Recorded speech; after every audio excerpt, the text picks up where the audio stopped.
welcome back to my channel. Today I thought I would go through the pros and cons of having children quite close together. Not super close, I know people that have had them much closer than me, but my experience of having two children 2 years apart, nearly 2.5 years apart. Bit of background is that Mason is now 5 and Jax is 3. I'll just start off, reel off my list, and then I'll explain. So pros is you get everything kind of out and over and everything's done really quickly. So like now, for example, Jax is at preschool, Mason's at school 3 mornings a week now. I don't want to like push him in and put him 3 days a week. I don't really need to.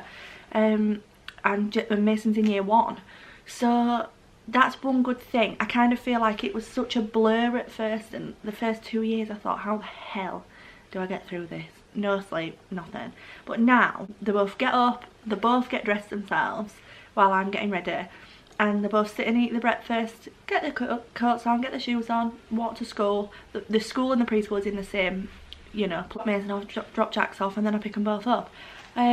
So that is one pro to having them close together, because although it seems such a long time away when you've got a 2-year-old and a newborn, in 2 years time or 3 years time, 2.5 years time, when you've got a 4-year-old and a 2-year-old or 5-year-old and a 3-year-old, it is so much easier. So that's a pro in my opinion. The other pro is sleepless nights. No, that's not really a pro, but it was for me, because Mason never slept through. He was still not sleeping when the night that Jack's born was the first time that he slept through. My mum had him at our house, we were in the hospital, and he slept all night the night that he was born. I didn't, obviously, because I was giving birth. And I was like, wow, this must be it, he's going to sleep through. Anyway, the next day, he did sleep through. But I had a newborn that didn't sleep, obviously. But I felt like I didn't get thrown in, like I'd had 2 years, 3 years, 4 years of sleep, and then all of a sudden I didn't sleep anymore. It didn't hit me because I was used to not sleeping, so I just kind of powered through. And I think that sometimes if you're used to no sleep, it doesn't, the worst thing sometimes about having a newborn is the tiredness, and first baby, it hits you like a ton of bricks. But I think if you first still isn't sleeping and then you have a second and they're quite close together, you're just used to it. And even if your first one does sleep through now, you remember what it's like to have them sleepless nights. So I would say that's another pro for having 2 kids close together, or it was for me. And next thing is the second-hand thing. I've got 2 boys, so obviously I got to keep a lot of things. I still had a lot of clothes. When I found out that I was pregnant, Mason was 18 months to 2 years, so I managed to keep all of them clothes, and I'd already put some away, like newborn things and stuff, because he was born when it was red hot, so I didn't use any of the baby clothes and things. So I had a lot of things saved. Luckily Jax was a boy, so I saved all of the rest of Mason's clothes that were good condition. We're still using things of Mason's. Everything, I've just done a big wardrobe clear out, and everything that were in Mason's is now in Jax's. Mason gets all new clothes. Jax does get new clothes, don't get me wrong, but a lot of it is things that Mason hasn't really worn because he's at school now. So it's like school uniform, and then he just wears on a weekend. Toys, things like that. I still had the jumperoo. I still had all the little baby toys, like the sensory toys and all them kind of things. I still had the ball pool. I still had everything that I had with Mason with Jax, and because I was pregnant I kept it all. And that is another pro, because you haven't got rid of it all and you don't have to re-buy it all over again. Next one is the playing together. So when Jax was born, obviously they don't play together then, but Mason, as I always say, it was the best thing that we ever did for him, because he was so, I was obsessed with him and he was obsessed with me. And I really struggled through Jax's pregnancy that I don't know, I wouldn't love Jax the same. And I think a lot of people do, and it's so true when people say that your heart doesn't, you know, split in two and you have to love any, you know, love that one less to love that one. It does just grow, and you love them both the same. I can't even explain it, but if you are worried about that, please don't be, because gosh, it used to rule my life. I used to cry to the midwife, to Stevie, telling him, how can I love this baby as much as I love Mason? But when he was born, the love for Jax from Mason was amazing. And when Jax got to like 6 months, they used to like play together. Jackson just sit up and Mason would be pushing the cars along, and it just like me watching. As I've got older, they both like kind of like the same thing, so they both would push a car to each other when Jackson was 1 and Mason was 3. Bikes, scooters, little things like that, balls, and they do play really well together. Whether that's just because the boys, I don't know whether girls would be the same, probably, I don't know, but my boys play quite well together. So the cons. Sharing. So sharing is a difficult one. When they're so little, for example, when Jax is, excuse me, 6-7 months and Mason was 2.5, nearly 3. Oh, when Jax used to go and grab one of his cars when he'd lined it up, he used to go mad, and it was really frustrating for him, and I used to think, oh, this is really difficult because Jax didn't understand. That was definitely a con for me. Even now they still argue over playing with things because they all like the same thing.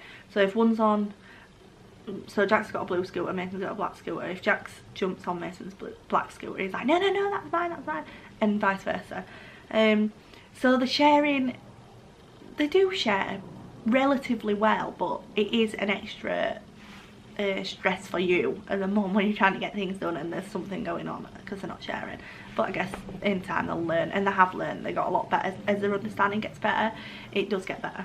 Next con is the understanding, which I've just touched on a little bit. Like they can't always understand, the older ones can't understand why the little one needs to be up a little bit longer on a night, or why you need to wash the bottles or sterilise the bottles while the little one's napping and things like that. I think that was quite hard because Mason were only 2 and he didn't have the best speech, so or understanding when he was 2, and it was quite difficult, and I found that difficult. I felt guilty, and that's another one. You almost do feel guilty. But what I started doing was, my mum, she only lived around the corner, she'd come and take Jax out for a walk for like an hour around the village, and I would just sit and play any game that Mason wanted me to play. And then he had his time with me, and again, when for one of Jax's naps, I would sit and play with Mason, and even sit with Jax on my knee and play with him. And that did help, but again, that is something that you just struggle with when you've got 2 close together. Next one is sleepless nights. So, it is difficult. Although you're used to them and you can deal with them, it's more difficult having 2 the next day. When obviously it's more difficult in that respect the next day. During, you can cope with it, but the next day it is more difficult. So I would say that is a con as well, but it doesn't last forever. I mean, I say that, Jax still doesn't really sleep through, but Mason sleeps all night, 12 hours, 13, 14 hours sometimes on a weekend. And he just decided to start sleeping when he got older, when he started school. And now Jax sleeps through maybe 2 or 3 times a week. We've tried everything. And when I say everything, I mean with Mason, we got medication from the doctors. And we tried everything, absolutely everything, and nothing worked. We left him to cry, which I hated every single second of. We didn't leave him properly, really. We didn't go out of the room. I sat on his bed, on his floor, but he still cried because he used to sleep with me every day until I had Jax, and that was difficult. Jax has never ever slept in our bed, ever, and he never will.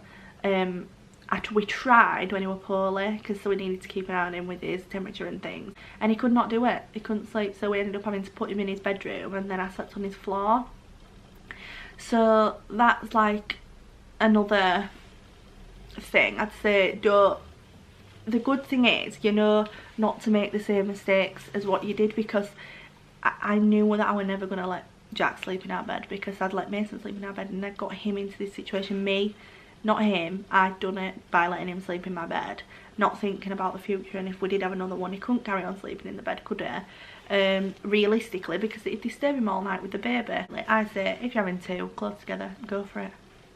Definitely go for it. If you're pregnant and you are worried, I hope this helps, and I hope it's helpful, because I remember looking for things like this when I was pregnant and nothing kind of seemed to